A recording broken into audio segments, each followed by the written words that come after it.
I pledge allegiance to the flag of the United States of America and to the republic for which it stands, one nation, under God, indivisible, with liberty and justice for all. The Texas flag.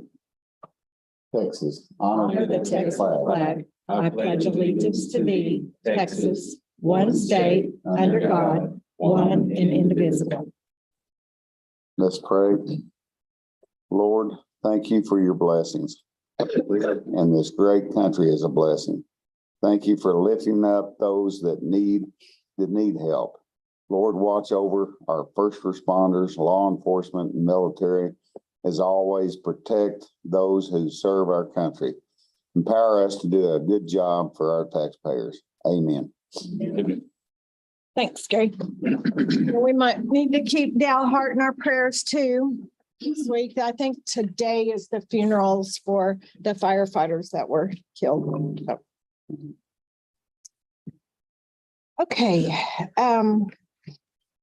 Anyone have any questions on the bills? Move to pay the bills as presented. Second. Motion and second. Any further discussion? All in favor?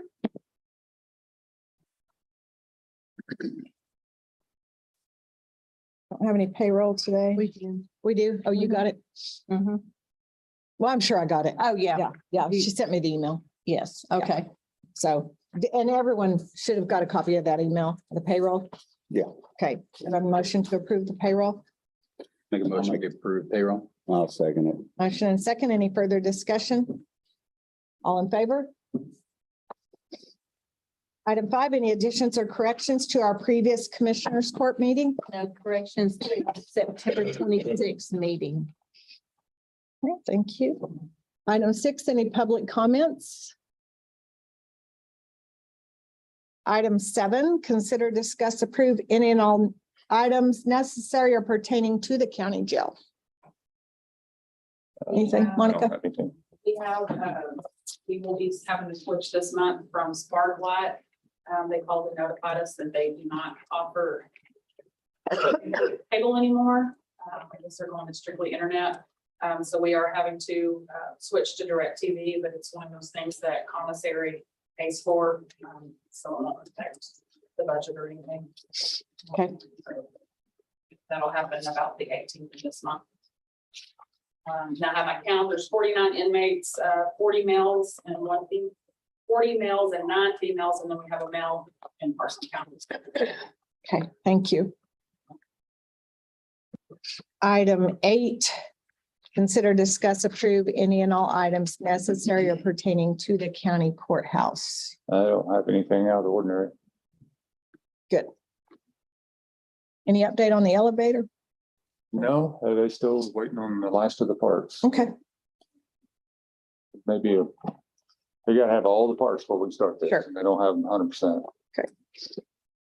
all right, item 9, consider and or approve the 2022 equipment rates for interlocal agreements. So y'all should have got that information that Dwayne sent out to everybody in regards to the rates. Do y'all have any questions on those? The reason for this was, they hadn't been updated in a very long time. And it was actually costing the county money to go work for other Right. entities. So we got it up where you're breaking even and Yeah. paid expenses. Dwayne had a doctor's appointment he couldn't get out of today, but he did send me some information that the way they came up with the proposed rates is they took the 2021 FEMA rate and added our employee's salary to get the total cost. All except a couple. There was the top 2, the motivator and dozer, they were altered a little bit. Mhm. They were out of line, but the rest of them are pretty much FEMA rate. Mainly because of fuel costs. Fuel costs and inflation, And yeah, and just like everything. all of the above. Fuel, labor, everything's higher, so we were actually losing money on going working for other entities. Okay. We're not a turn a profit, but we need to break it. Right. Do I hear a motion? I'll make a motion. Or go ahead, Ben. I'll make a motion to approve the County Road and Bridge 2022 interlocal agreement for equipment and operator rates. I'll second it. Okay, motion and second. Any further discussion? All in favor? You see them all? You're quick. All right, item 10, we're going to break into executive session in regards to deliberations about security devices. So Andy, you can stay. Everyone else is going to need to have a seat in the hallway. Sheriff can stay.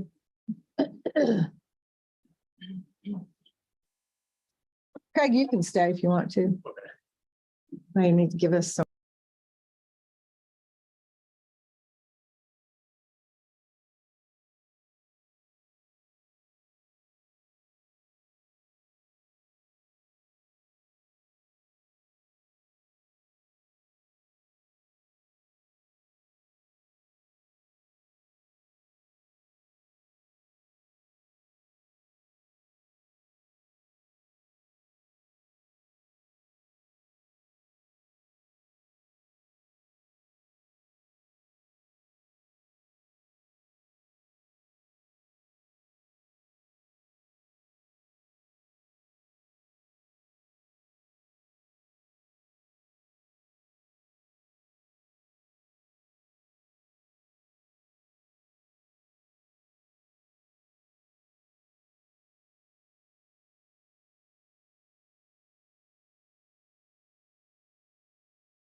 Druggy.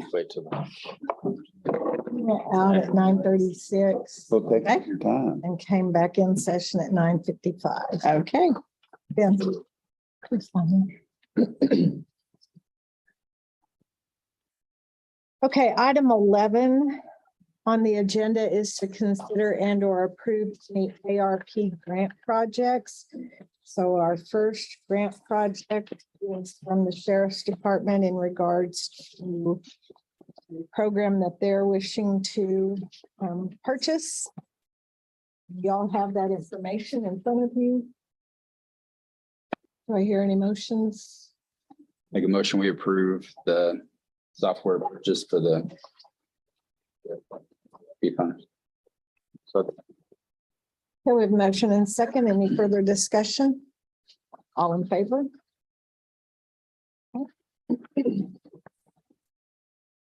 I can't really see one. Oh, hey, can you throw that up to the top? raise your hand Russell? really high above. This, the box. Other way. You've been boxed out. Thank you.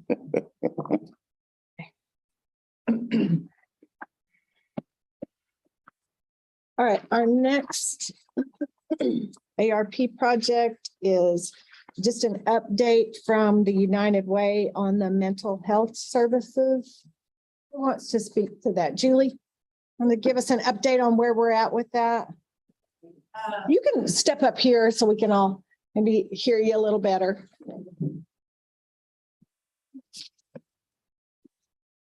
So,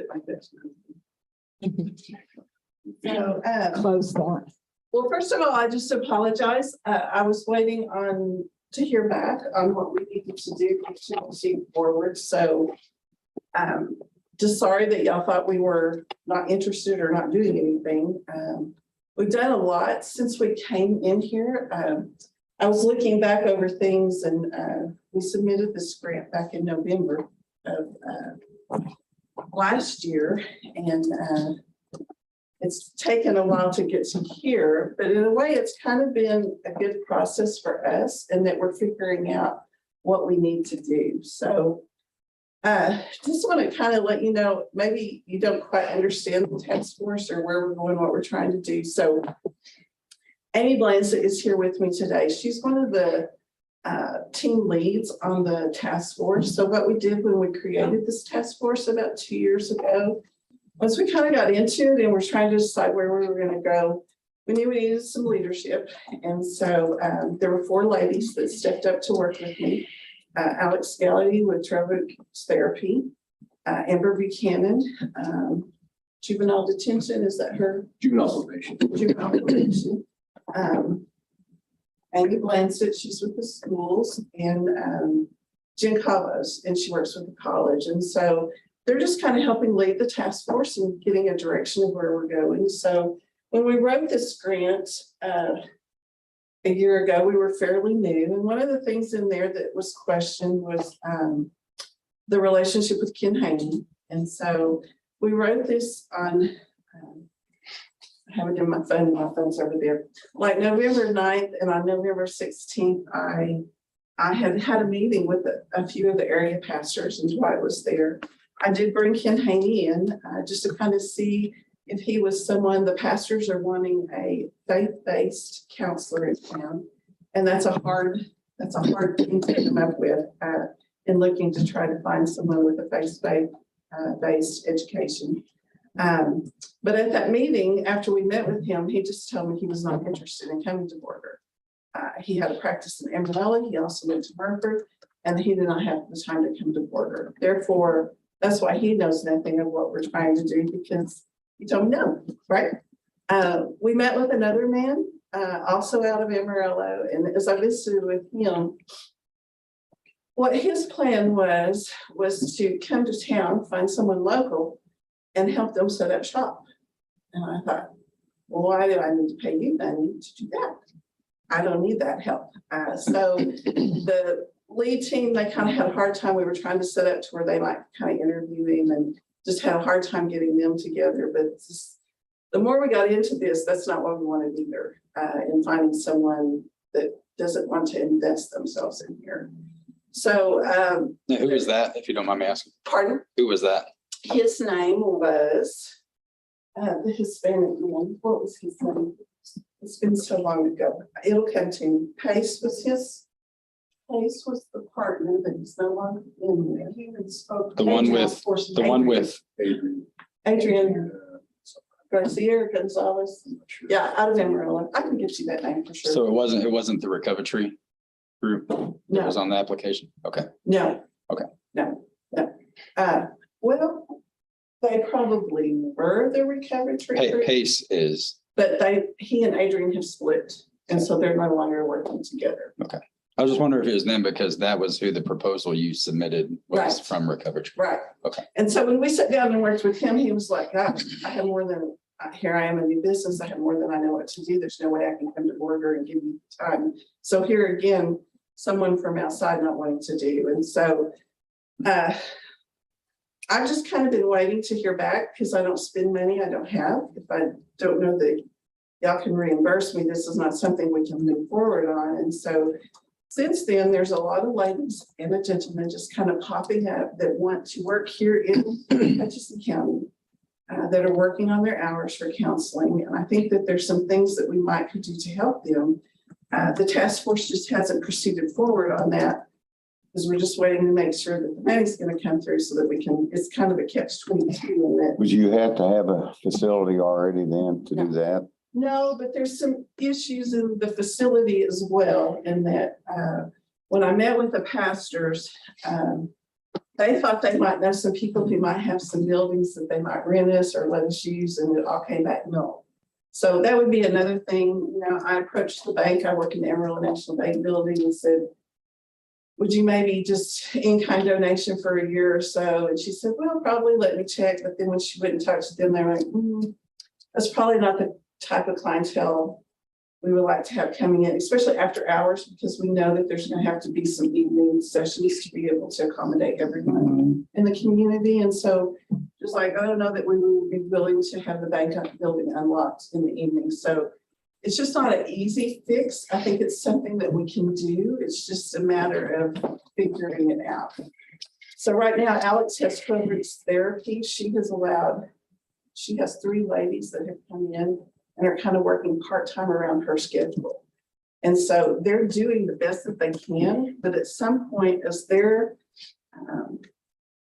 businesses isn't the right word, but as practice grows, then they're not going to have room to all operate. Alex has like 3 rooms. There's only so much that they can do out of there. So I feel like they're doing a pretty good job of doing what they can. It's just, we've got to keep growing, and I don't want them to have to go somewhere else because we can't make something happen here when they all have a heart for here. There's only one of the girls, her husband is a coach. And so we know that more than likely she will not be here long haul, even though she is great. And I would love for her to stay, but we know the reality of the chances of happening are kind of slim. So I do think there's just local people that we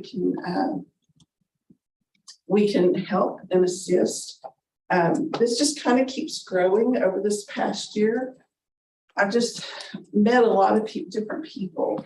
One of the things that we required is a grant from Via Hope. It's not a grant with money, but it's a grant with their assistance. And so like this week, but next week, they will be in our community, just kind of assessing our community. So one of their specialties is peer specialists. And so they have a grant right now. And even though this isn't our grant, in my mind, we use all the things we can and then use the money we have to assist all the other things where we might be. So they have a grant right now that will pay for some peer specialist training. So if we have some people that would like to be a peer specialist, they will help us get them into training and help us start paying for that. They even know of a grant cycle that's coming up in January that might even help pay 6 months of someone's salary to start that peer specialist. And so I have them coming to town. They were going to come to town and do a trauma-informed clinic for the judicial system, but there's this big thing next Thursdays that I would be competing against, so we're not doing that any longer. Trying to kind of keep it out a little bit here.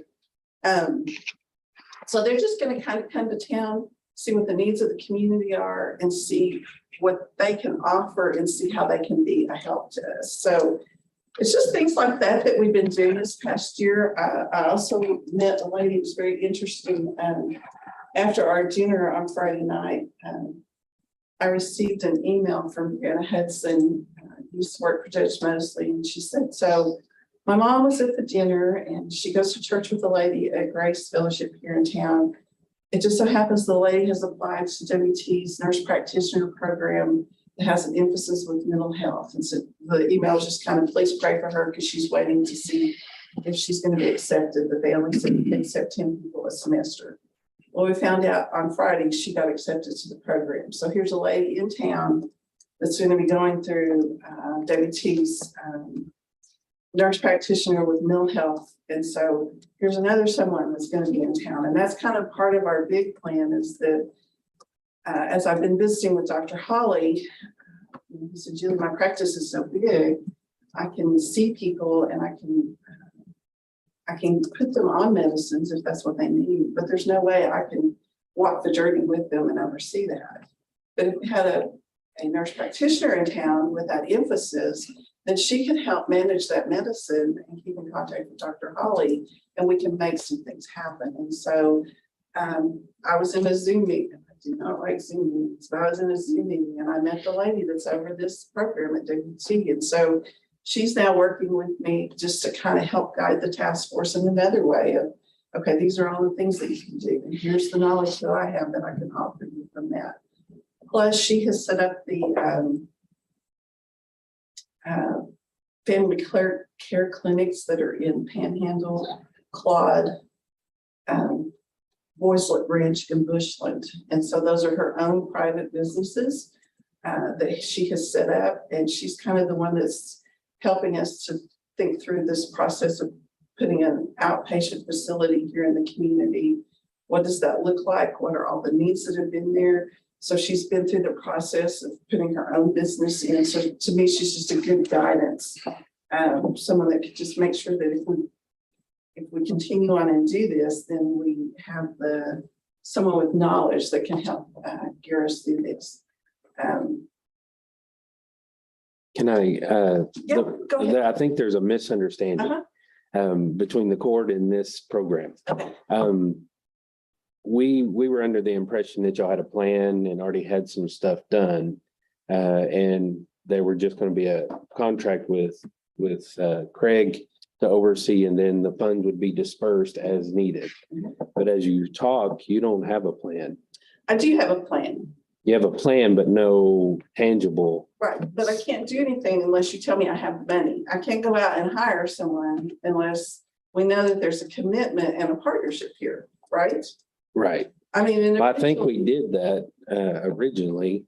I could be wrong, but I thought we were just in and am I mistaken? I don't know. Maybe I was at a different meeting, but the reason why I bring that up is we're all for it. We're all for getting this program going. We just can't, or I can't, Dwight can't just set aside $145,000 and wait till something happens, because we only have 2 years less than to do something with that funds, or we lose it. I think we have the interlocal agreement now that's been.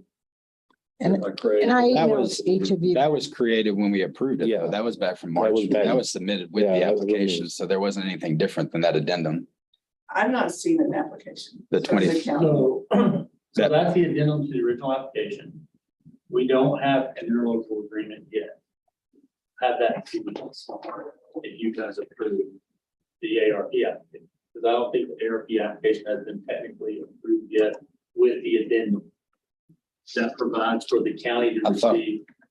The I 2%, believe- the 2 hours a week, 25% was submitted in March when we approved it. As a court, not No, through, because as of like 2 weeks ago, it wasn't signed. I mean, I don't think so. I mean, it was submitted, I had it in email from March when we, I don't think we signed anything with them. I don't think so. No, Well, I don't think we didn't. we just approved It was the submitted with the verbal application. agreement Right. But that to addendum was attached to Yes. that application. allocate those. We haven't signed anything, to my knowledge. So what's your, My understanding was we want to hear back from you So, yeah, to see what kind of progress or what the plan was. so Yeah. That was my understanding. And I had something to that, and so I appreciate what Dwight said. I mean, there is this window. The money has to be spent, they understand. And what's gonna happen, my understanding is that they're not able to go out and spend $140,000 at one time. Their plan is probably gonna be to go out and spend like 20,000-30,000 and then come back and say, please reimburse us. At that point, the court's gonna get to hear, this is what they did with the money. This is what they done.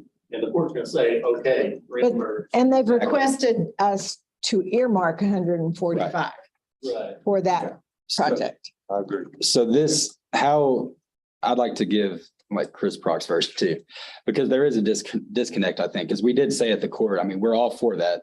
I mean, I had panic attacks since middle school, so mental health is extremely important to me, and I emailed Judge Mosley about that.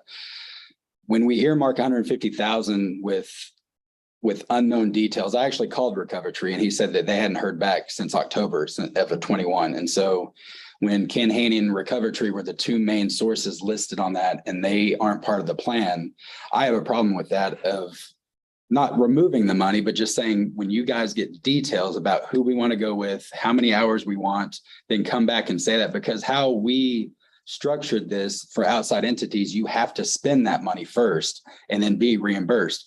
So earmarking, it's not going to be an issue when you say we've got these two providers added up and this is the agreement, 60,000 a year, it's going to cost this. And you come to us and we say, that's exactly what we're going to do. Let's go for it. All of these potential, right now you said, we're meeting with peer specialists and all these and that. You asked for peer specialists in the application. And if they offer that, that might not be on the table, that you need it from us. And so as those details get narrowed down, and we get more of a vision of exactly what is needed from this, that is why we didn't earmark that. Not that we said we don't want it. We just want to say that's exactly what we're doing with it. So we can tell the public, what are you doing with that money? You don't know. We just, it's United Way. I don't know. But when we send it, we can say, this is exactly what it is. The peer specialist is here. These two therapists are here. And it's more of, as you get that and reimbursed. I don't think we ever receipts. agreed to just flat out send them the money. Right. No, Well, I'm saying that's why we didn't. Reimbursement. we never did. Right. Yeah. Yeah. But I think what I think Julie needs is a guarantee that when she brings a bill to you for 20 grand, you guys don't go, hey, wait a minute, this Exactly. is not what we had in mind. And then also there's $20,000 burden out there. I think that that's that's what why it's we carried. need to Well, have that's- that interlocal. that's what we need to- agreement Where we. and it's have called a both- contract, Yeah. not an interlocal Well, agreement. It's in it. Well, it's with a nonprofit, we can't legally, well, we just learned that in Austin too. We can't legally call it interlocal. Yeah, it's a contract. It's an agreement or a contract. An Some sort agreement. of Agreement that we can, is both signed that says that, You can sign, but that's legal. we will reimburse on a periodic basis, or that whether it's gonna be a one-time lump sum payment. But some sort of agreement that we both sign on. That way you've got proof that we have agreed to earmark this 145,000 or however much it was.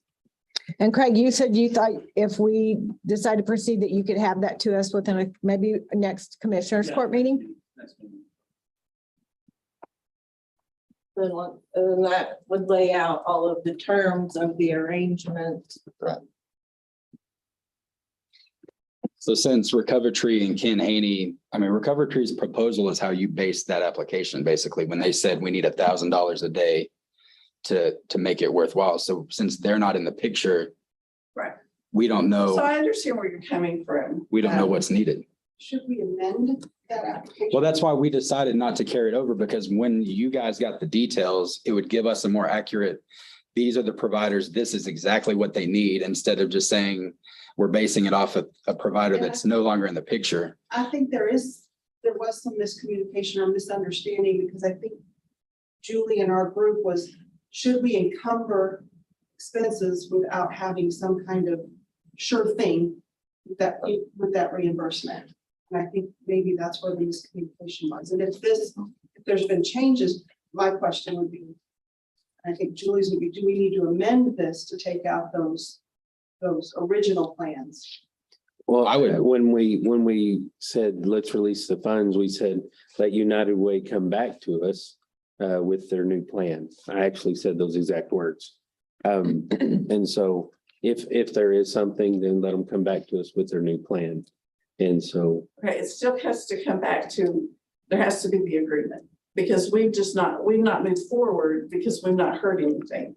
right, but we don't know. Continue working if you don't know that you have something. You have to How have a about- safety net to make commitments. Right. How about if Craig can get that agreement and then you guys do a new application at our next commissioners court, we can address all of that at one time. Yeah, because it sounds like the numbers are going to change since you're using a different or may have to go with a different provider. So- I think what we've learned just initially with those two people is that looking from without of the county doesn't work, right? Their heart's not where our hearts are. Right. They're And not so invested that's in where our we wanna community. go, Is Yeah. to make it to where if we're gonna invest your money, then let's make sure that we have done what we're supposed to with it. Because I don't like spending money that, And so since that vision's changed, I know you had talked about in hopes, you were trying to bring outside providers in hopes that they would stay here in the third year and beyond. I mean, so that, I mean, the funds might not change, but it sounds like the vision's changing. So what are we going to do 3 years, 4 years after this funding? Are they just going to, no, the Drop, I vision mean, hasn't that- changed. It's Well, still, not the vision, but the They local can be vision. self-sufficient at that point? right. Right. That this is just to help someone. It could be that, it could still be that outside people come in. If there was someone that went through the program at WT. And as they're getting their degree, they see that maybe they want to come back here and they can sell it, that this is a place that they want to be. Then yes, could still be that. But we're also, what I'm just trying to share is that there are people that since we started this year ago, and we didn't think there were that many people here in the field of mental health, they're slowly starting to pop up. And so there are some options that are here. I don't know that the big vision has changed. It's how do we get there and who It's the route we're taking to get. to get us there. Yes.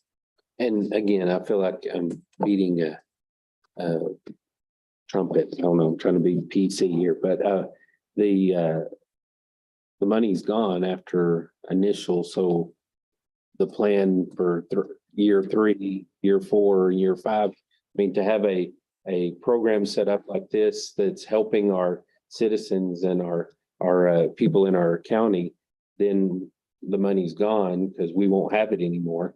That would be, as you said, to be self-sufficient, needs to also Sustainable realize on its That's- own. it needs to stand on its That's own. where somebody comes back and they want to live in Border and practice in Border. That's a possibility. You don't know. Right, but we have all these patients that we've already booked and have aligned, set up. So I'm just saying I'm good at doing this, but I plan on being here a while. Amend our initial vision to show that there is some plan for some. Yes, Yes, ma'am. I would love that. Yes. and that's why I don't want you to think that, I mean, I'm speaking on my behalf. I mean, I was put on Paxil at 16 years old and I was numb the 2 years of high school. And so, I mean, mental health is huge to me in that we don't just use the tagline and just throw money out there and then use different providers. I mean, dollar for dollar, as much resources as we can get for this county. I'm going to ask those questions and I want a plan. Doesn't have to be black and white, but I mean, I did reach out to several providers and just ask those questions because it is important to have a plan. And since Recover Tree and Ken Haney were on that application, we just need some more concrete, basis. We're all for it, I think, for sure. I mean, but we just want to be able to say, this is exactly what we're planning to do when we tell the people, what are you doing for mental health in this county? So, and I don't want you to think we're saying, no, it's no good. We don't want to be a part of it from my perspective. But I agree with you we need that communication and that addendum and who we're working with and what we're going to do. Thank you. So are we pretty much on the same page that you guys come back in a couple weeks with all that updated information, Craig's information? Great. Thanks for coming back. Appreciate y'all.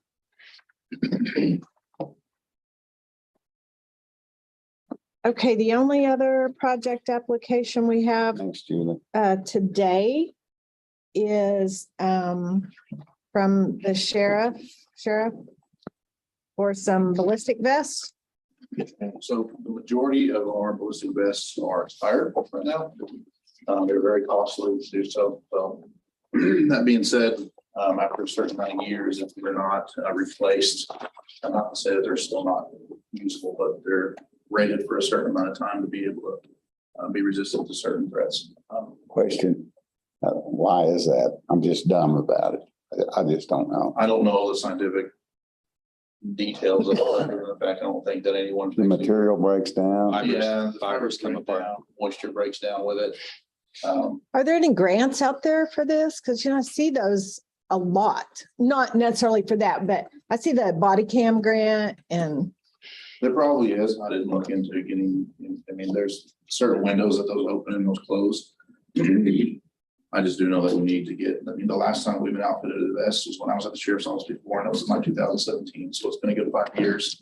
I think I have 1 or 2 deputies that have vests that are not expired. One of them has his own vest he's using right now. So why are we in this situation? I mean, we have budgeted equipment and armor line items. So why are we here? Well, to outfit a whole agency, like I've asked for $16,000. I don't have that in the armor equipment. I mean, my armor. So- $1,000. So you need 14, 15 total. I mean, you buy 3 a year, you never expire. it's like rotating. $3,500 every year, you never expire 5 years out. Because I know most of them 3A are rated for 5 years. Well, depends on how often you hire people. Or do they have to be specifically? Like, I know the ladies' vests are different than the men's, but are they fitted for that person? And so once that person leaves, it's no longer, No, it's still usable. I mean, it It's- may not fit exactly the perfect way, but the majority of vests that we have right now are, old. Like mine are old. The chief's is expired. I mean, we need proper equipment to protect ourselves. So And Ben, you can sigh again if you want to, but I'm embarrassed that we're here. Safety of our deputies has to be paramount. And I agree. if we're not buying this equipment out of the budget, and what would you have done if the ARP money's not here? Just tell them, well, I'm sorry, I hope your vest holds up. Or would you find a way to make it work? If I have to take it out of there, I will. Well, that's what the equipment, the armor is for. I mean, was our, Would you rather be was- adding more money to the budget every year? I'd rather- Get out. well, if you I knew, mean, I can. so when did these become expired? I It mean, just depends. 2 days It after the border. fluctuates. I don't know every specific vest and when they expired. so was our deputy's vest expired when he had the officer involved shooting a couple months I ago? don't know. You don't know? I can answer that question Okay. with information. I Well, don't have. I mean, deputy safety is paramount. Of And course, that's why I'm asking for this. well, yeah, I mean, and so it comes to who let this expire? Because if we're not gonna be Well, I proactive, haven't been sheriff since 2020, so I it know. expires after 3 years and it wouldn't have been me or any other sheriff. So. Well, I'm just saying we had 2 years to get this taken care of and sent 2 days. Right So now. let me finish my talk, please. 2 days after the Border PD shooting incident is when we got this proposition. Okay. And so is that when it became critical to make sure our deputies go home to our families at night? No, Or it's always critical incidents. It's okay, always so critical. if we knew they were expired 3 months ago, 4 months ago, why did we not put it in the budget? And you say, I'm not standing up here to answer random. Do we questions. have- That's not random. That's exactly why I'm we're asking paying and for this. proposing. do we have a, No, that's we not have a- possible. I will take it out of the budget that I already have. rotating, kind of like our patrol It's cars? it's hard to rotate when I have, different hiring new deputies. They get new vests. Generally, we try to get them a new vest. If I have to hire 2 or 3 more deputies, just depending, we get a new deputy in, I have other vests that are expired that I have to issue them until we get some that fit them. So depending on how long someone stays there, it just fluctuates. I don't have any concrete statistical answers to answer every specific detail about. We need to look into a grant for this because I know they're out there. Andy, we've done this before, right? I mean, I know we did with body cams. But Yeah, Marcel was a part of that one. I'm pretty sure that there's money out there for vests. We just, and we may have missed the window. I don't know. We may not qualify, but I think we need to check into that before we just throw money at something. We need to see where the free money's at. So how many deputies are still here since you become sheriff? 4 or 5? So Because I think in 3 or 4 years, if This we is have, relevant to my. it is very relevant. This is very relevant. Yes, it is. Because, I mean, I just need a. It is because- And do this, I don't have time. But well, what I'm saying is in 3 or 4 years, if we have 4 left over, we're gonna be in this situation again unless we have a plan. So We're gonna need I got some a more question vests. that, so when Rotating. the officers leave, do they take their vests with them? Generally, no, it just Oh. depends on if the other agency willing to buy it from our agency. Oh, okay. I was So just- that is an option, though. They can buy the other, if they go to Yeah, another sometimes Another agency. agency can buy it because it's already fitted to them, and that has happened before. Okay. So. Well, I know that no one on this court is opposed to protecting our officers. Mm-mm. I know that for a fact, because I know these guys and these ladies. But I would, as we are saying to Dwayne and to the IT departments, moving forward, let's have a strategic plan of, okay, this truck's going out, this server's going So out. just to rotate. Yeah, so I remember, Rotating plan. I think someone told me about, y'all had this about tasers a while back where all of a sudden, all the Mhm, tasers all the were tasers were expired. out. Mhm. And so Yeah. they had been expired for a long time, but they were all out all of a sudden. I just encourage moving forward to have a plan. So again, I like the grant idea. Might not be any money out there. I don't know, but I think we ought to look Okay, I'll at do some least. looking. Yeah. And get back with us on that. Y'all good with that? Yep. Okay, that is it on the ARP grant projects. Item 12 is to consider and or approve the burn ban or rescind the burn ban. So Jerry gave me information this morning. Our drought index is at 511, so it has come down. However, not far enough that we can remove the burn ban. Jerry likes it to be 450 or under. So he is asking that we put the burn ban back into place. And it's time to re-up that. So tomorrow will be our 90 days. So do I have, does anyone have any questions about the burn ban or want to make a motion to reinstate the burn ban? I move to reinstate the burn ban. A second? I'll second it. Okay, we have a motion and a second to continue the burn ban. Any questions, or comments, or discussion? All in favor? I'll send this around so y'all can sign it. All right, item 13 is to consider and or approve disposal of obsolete office equipment. We have a printer and a couple of printers, and that's been from the sheriff's department, or one from the jail and one from the sheriff's office. And then some office chairs, 6 brown office chairs from Mark Snyder. Some of those have gone to other offices. So we're not going to actually dispose of all 6. I put that out to see if anyone wanted any. Haven't got it. Craig left. So we put some out for Craig too, but I haven't got any takers on his. So we just have those 2 things. If I hear a motion. I'll get, okay, sorry. Thank you. Make a motion, we approve the disposal of the equipment needing to be disposed. I'll second it. Motion and second. Any further discussion? All in favor? Okay.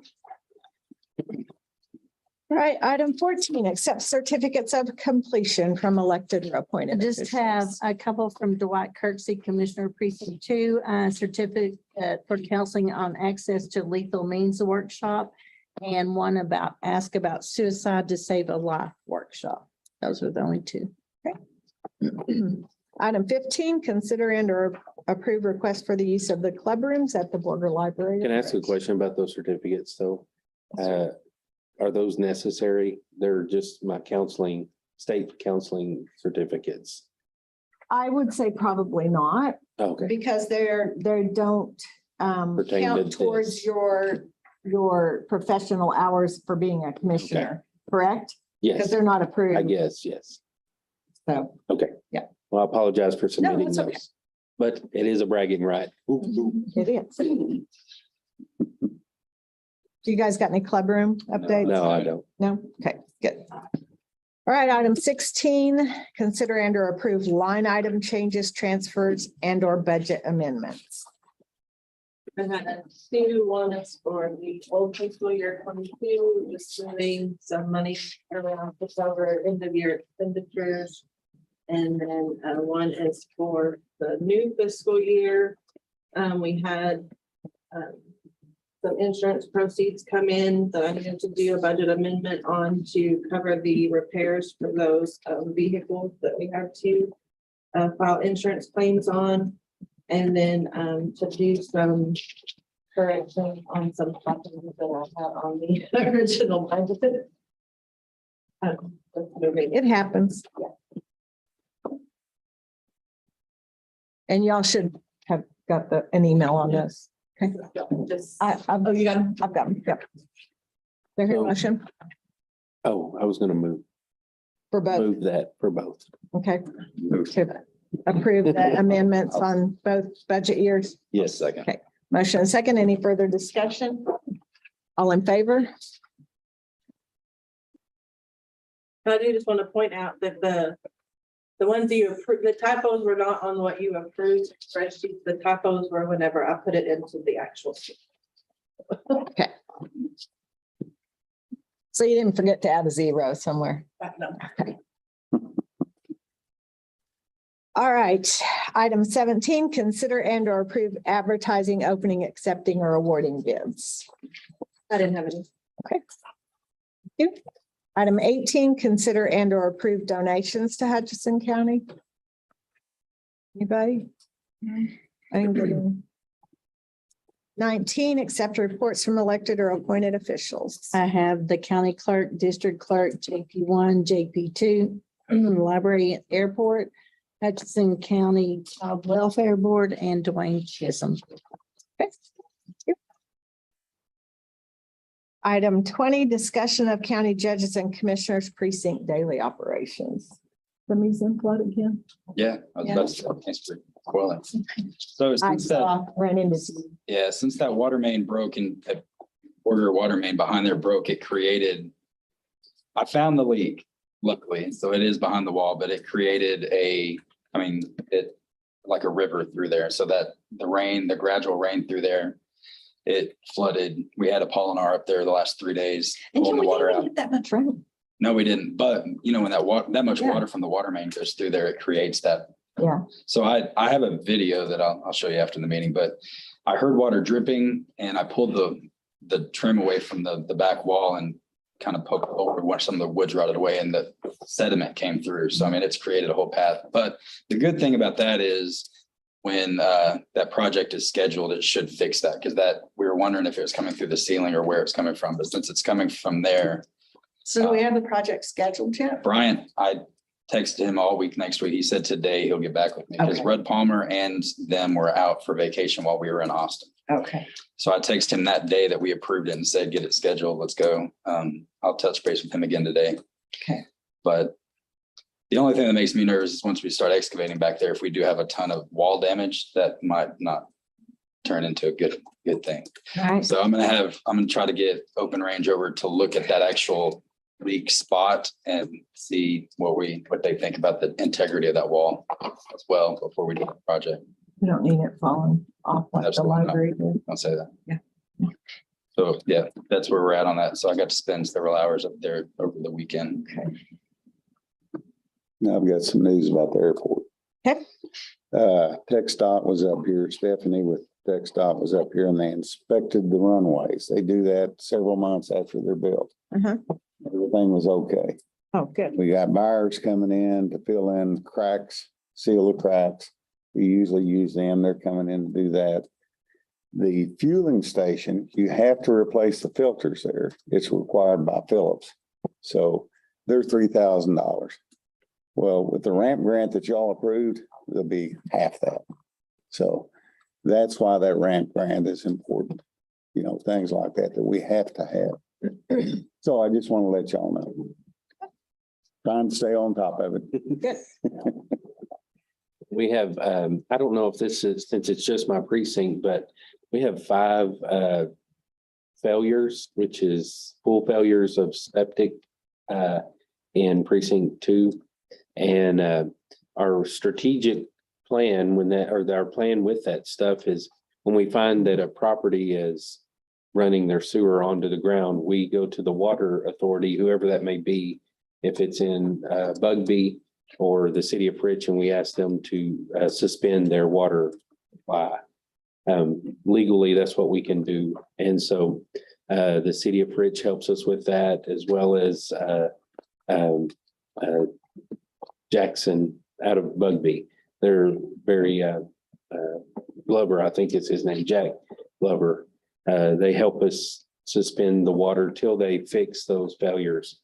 And Jeremy Bland and I have been working, and we thought we just had 5. That was our initial call. We have uncovered 15 failures of raw sewage running onto the properties. And so we're working on a plan for that. Right now, there's nothing to bring to the court per se, because those are citations and water disconnects, but there may have to be something that we might need to brainstorm on as a team to kind of figure out what our next step would be. Most of the failures are happening in Lake Meredith Harbor area. So this is date, just old, a lot. No, they're just not that 4 of them are just running it out onto the ground on purpose. Okay. And so That's awesome. yeah. Mm. And so when you have just gray water, that's called a partial failure. When you have black water, that's called a full failure. And TECQ only writes the laws. They don't enforce them. So Right. we have to do the enforcing. And we're looking at different techniques and there's really not a whole lot other than citations and cutting off their water. That's really the only thing we have. And most people are crafty enough to, if their water's cut off, go in and put it under someone else's name and get their water turned on. And if they're not crafty enough, I just told them. You just gave me. I didn't even think about it, but Hey, just a little side note to show you how small this world is. I was in Bastrop, for the convention and the schooling. And I met a guy and he said, "Where are you from?" And I said, "Border." And he goes, "That's where my wife's at." And I said, "What? Who's your wife?" Said, "She works for Textile." It was Stephanie. Oh, Isn't that funny? what was he doing there? He was taking golfers out to the practice range. Oh, he's a vendor. And I was one of them. I needed to practice. Okay. Well, thanks, Dwight. You're busy. Anything else on item 20? Hey, item 21 is to consider and or approve sale of struck off tax properties. We have a couple. The first one is located at 823 Reno in Stinnett. Submitting an offer of 2,500. It's been made by Lisa Bryan from Stinnett. Taxes haven't been paid since 2011. The property was struck off in March of 22 and it has been appraised at 14.4. Did you have a chance to look at that? Yeah, these are open lots. Yeah, they're Trees, empty. There's no structures, Oh, but there is 16 lots involved in this. Let's say, Imagine. print it off. Mhm. There is 16 lots in that, and it's pretty clean lots other than the trees, so. We stay with 250 a lot, we're looking at $4,000. So since there's so many lots, there's more than normal. So. Yeah, it says lot 17 through 32. Yeah, it's, I don't know if it's full half block, but it's pretty close. What did they propose? $2,500 for the whole thing. And if you did 250 a lot, you're looking at 4,000, so. My recommendation would be 250 a lot. They are pretty nice lots. Yeah. You want a counter offer? I'd make a motion to counter offer $4,000 for all 16 lots. Okay, we have motion and second. Any further discussion? All in favor? Write this down.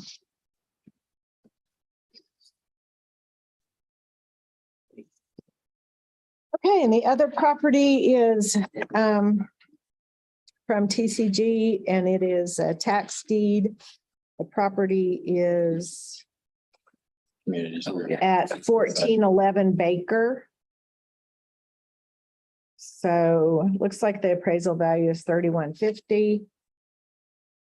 And they're offering $1,101. It's very specific. $1. That was the winning bid. There's no sense. Well, yeah, that was the, So it's just an empty lot on Baker Street on the corner there. it's, So, that's just that front lot right there. right. So since Yeah, that's in order, that's one we have to, because the winning is the bid. The winning bid, the money's in, has been received and they hold it until we approve. So I'll make a motion, we accept that token bid. Motion and second, any further discussion? All in favor? Okay.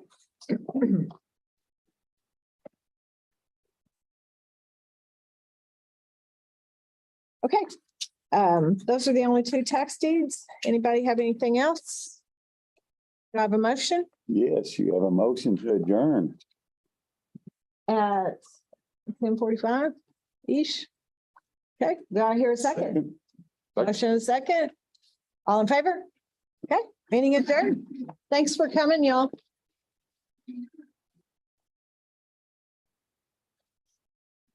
Sign everything.